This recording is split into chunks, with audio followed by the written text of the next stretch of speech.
Somewhere along the way, we lost our connection, and I wanted to say it's fine. It's fine. This is not a video where I'm telling you off. You know, just time is a bastard. Time is terrible. It gets ripped away from us very quickly.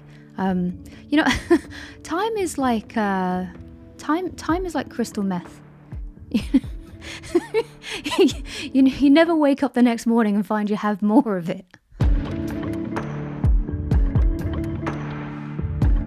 I think for a lot of people, and perhaps yourself included, I probably played a bigger role in your life at some other point than I do now. Like perhaps I was part of your evening routine, you know, as you were getting through school.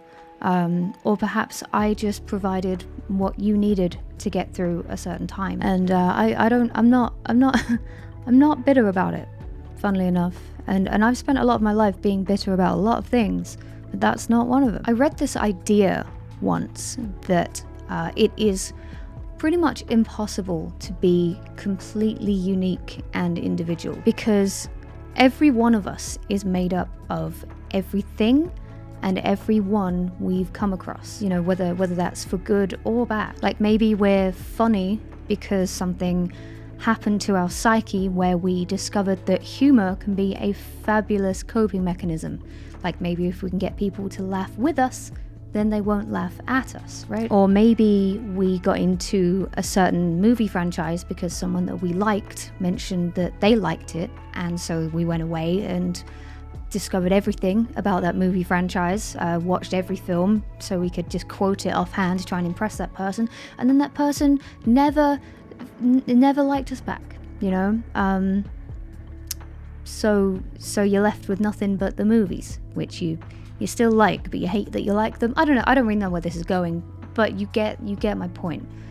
We're made up of our memories, our interactions with other people. It's not really a secret that I have struggled with my identity as a person pretty much all of my life. You know, BPD makes it very difficult to know which aspects of your personality are actually yours and which are just sort of mirrored from your latest fixation. Like, hi, I'm Emma, I love knitting. What if I got into knitting for a week and then started to base my entire personality around the fact that I like knitting?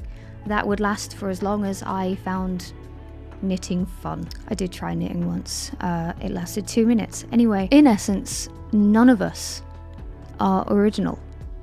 And I've found a lot of peace, finally, in the fact that maybe I'll never know which parts of me are that authentic, because I think the big secret is none of us are, and maybe I just overthink it more than other people do. The point that I was trying to get to was that I know that people struggle to form a consistent relationship with me, because I change a lot more broadly as a person, and I feel like I change a lot more broadly, more often than most people that you'd ever meet. The friend that you make in me is essentially all but dead in 12 months' time. Put that on my fucking grave. Maybe I'll come back as a spaghetti aficionado. I don't fucking know. Who needs Buddhism when you've got BPD? Can't say that.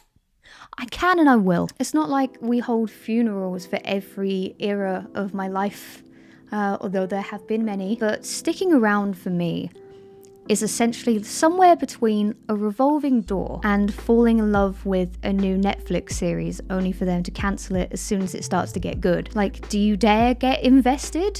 Like, knowing that it could get cancelled? You know that there is every chance that the thing that you like is going to be ripped away from you, but you still want to watch it. But then when that thing gets cancelled and then you see a new series get advertised, but it's made by the same people that made the series that you liked that got cancelled, it doesn't mean that you're going to like this new series as much as you like the old series. And then you're going to sit there really mad, like, why did Netflix cancel this series when why are they doing this new one? Why are they commissioning a new series from the same person when they could have just carried on the one that everyone liked? That's essentially my life I ask you to fund a new series every couple of weeks. I'm like the metaphorical film on Kickstarter that was funded 5 years ago and has never seen the light of day. Thing is, that is my life, those are my relationships, and that is my choice. I'm sick of saying that I don't have a choice. I'm sick of it. I'm sick of leaning on this crux of, it wasn't my decision, it's not my fault, I didn't have a choice. How long can you go through your life saying that you don't have a choice? Right? There are certain things that, yes, are not your fault, but at some point you have to just accept that, like, you know what, you could do something about it. If you really wanted to, you'd be very unhappy maybe if you're stuck with the same things all of the time, but hey, you have a choice. I choose to be happy. These days I choose to live with as few masks as possible. And yes, I'm saying masks because I usually say masks and people say, why do you speak northern now? So, reconnecting. Let's reconvene to the point here, okay? I feel like somewhere along the way we might have lost the connection, the bond we had, and I feel like I'm always hitting the reset button on stuff, but maybe we should get to know each other again. Or maybe fuck me. Right? No. How are you? Like, really, how are you? How old are you now? Did you know it's been 7 years since I shaved my head for charity? 7 years. So if you remember that, yep. It's not a crisis at all. Did you stay on the same career trajectory that you had planned for yourself all those years ago? Did you see it through?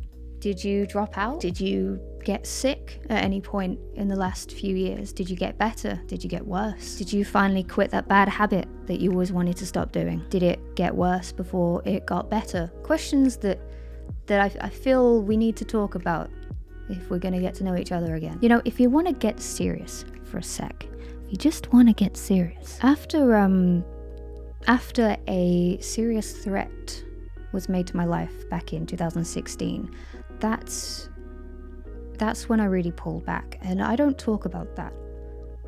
I don't know if I've ever talked about that, actually, but I can tell you it changes you as a person. And sometimes the things that change you the most are the things that you don't ever talk about. It's mad, but you suddenly realize how much of your life you're sharing to anyone and everyone, and how that can make people that you've never heard of feel like they have the utmost access to you. Like I used to film shit outside my front fucking door, and I used to air every single opinion that I had on anything to anyone who would listen. But now I see kids doing the same fucking thing on Twitter, TikTok. Please don't do it. If you're thinking about oversharing your life for quick clout, for views, don't. And that's my advice from me to you. Oversharing is a very fast way to build a fan base because people feel like they know you. It's also a very quick way to give away every single part of you and leave nothing that is solely your own. These days, I really do relish the fact that nobody knows everything about me. There isn't a single person on the internet who knows everything about me. I relish that people don't know my every move. They don't know where I am at all hours of the day. They don't know my thoughts and opinions on every single thing that's going on. And I'm happy in that. I'm happy I've made... We've got a strobe party going on. Now it stops. I'm happy that I made that choice for my own health and safety. Even if it did have to come at a cost of seeming a little bit more distant. And I think now that I've spoken about this, maybe you can put the dots together and see where my personality shifted and where I became a little bit more reserved. But I think I'm ready to pull off the latest mask, the mask of the week. You know, I've come too fucking far in my life to force things anymore. I can't force shit anymore. So, I've asked you all the questions. I want to get to know you. So let's flip it on me. How am I doing?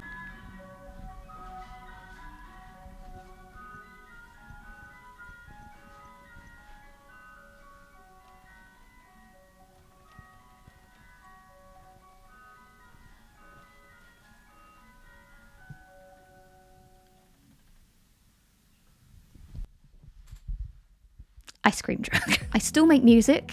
That shouldn't come as a shock, because I feel like that's mostly what I talk about these days. Yes, I'm still calling myself a musician, and no, I'm not making videos with Nerd Cubed. You can fucking... My partner and I live in Birmingham. I turn 30 at the end of the year. I still have my beautiful cat. It wasn't the first word that came to mind. The first word was annoying, but I thought, I can't just say that. Makes me sound like a dick. I spend a lot of my time asleep, and that's usually down to me alternating fatigue and lack of motivation, which is fun. Like a pencil in the diary, which one I'm going to feel on certain days. So, you know, I've got a good routine going with that. I go through these really big waves of productivity where perhaps I'll build a new set and come back with a new shining series, and then I will go through a period of just huge chronic emptiness, which is just as enjoyable. I haven't yet found a solution for that. If I do, I'll share it. I won't put it behind a paywall. I still love video games, but I am in search of a new hobby, because I realized that in my downtime, I don't really do a lot. I just kind of sit. It's like I'm on standby. quite honestly. I just sit there. It's really weird. It's really weird. I don't know why I do it. Someone got a bogey. I'm in search of a new hobby. If anyone has anything they recommend that's not knitting, that would be fantastic. Or baking banana bread. I'm not a good baker, so I won't be master baking anytime soon. My favorite color, currently, because it changes a lot, is red. I would say red is the answer of the week. I do kind of have a hobby, but it's not a frequent hobby. One of my favorite things to do is stay up late enough for the telly shopping to come on the channels in the UK on TV, where you just watch people try and sell you stuff, like QVC and things like that. I love it. Oh my god, I love it so much. It's my favourite thing in the world. They fascinate me. Like, I want to be sold to.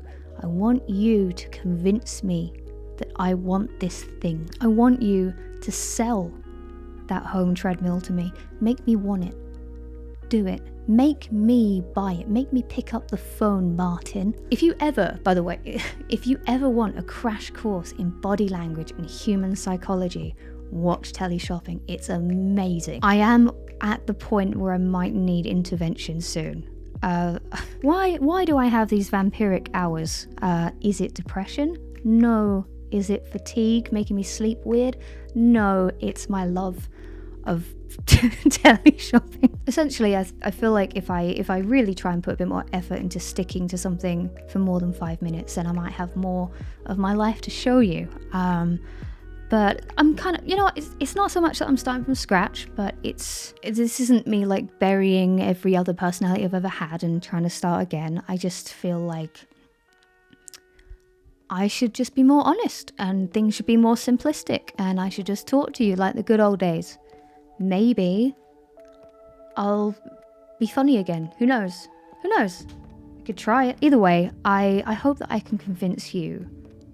I mean, you're already here, which is a fantastic start. I hope I can convince you to come and check in now and again. You don't have to keep coming back. As I said, we've all got choices, and life moves very quickly. But I hope that after all that we've come through together as a team, this is a collaborative effort. I hope that you don't see me as a stranger, and perhaps just more as like an old friend.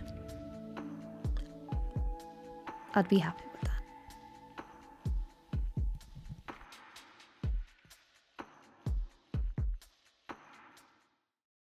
I got changed for the formal section. My album is out in 2 weeks. 2 weeks. Here it is. It's called Girl in a Box. It's my second album. I'm very, very proud of it. I've released 5 singles from it so far. They're all on YouTube. They're all on Spotify. I'll leave links down below to the music videos, the lyric videos. It's been a really, really fun release campaign. I've had the utmost control over it, and I'm very, very proud of it. It would mean a lot if you go and listen to the songs and add my songs to your Spotify playlist or Apple Music playlist, wherever you listen to music. And if you'd like to grab a physical copy, whether it's on CD or vinyl, you can, look into my eyes. You can do that on emmablackeryshop.com. There's also lots of merch on there, which I'm looking forward to receiving. I will be promoting and wearing my own merch because I am a huge selly sell. Yeah. We can live like Jack and Selly if you want. I really, really hope you like it, because I do. I'm very, very proud of it. It's been a real labour of love, this album, and I really hope you enjoy it. 2 weeks' time, Girl in a Box. Mark your calendars. Okay, I think that's all I've got for you. Please support my work, because if you don't, I'll die in a hole.